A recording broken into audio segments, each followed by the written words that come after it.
So with my ERG that I currently am part of the e-board for, the person that actually I think facilitated a lot for this group, he actually left the organization. So all that knowledge, everything, of course, no SOPs, has gone with him. So we're in the process of, redoing our charter form, moving through like these action items, trying to designate different abilities to people. But I think the biggest thing, specifically because of my organization, is we're starting to go back into the office. And now there's this discussion about the presence of ERGs.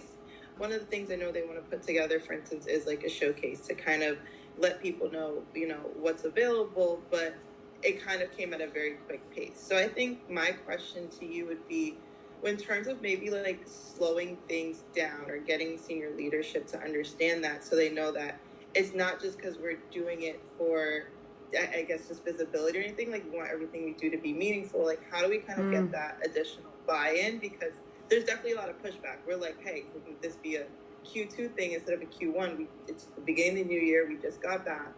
We want to make sure this is done right, Yeah, that's a great question. And it's challenging definitely as an ERG leader to the business, especially if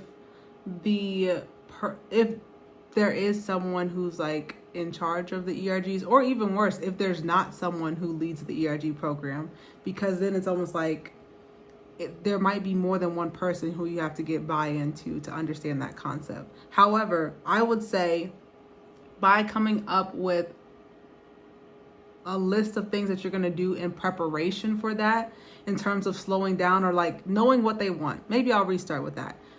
Really understand what they're looking to do, because maybe visibility is their primary goal, or maybe they feel like that's what you all want. Maybe that's not even what they're hoping to get from it. So really understand, maybe even having a call where you're understanding what their goal of the event is going to be.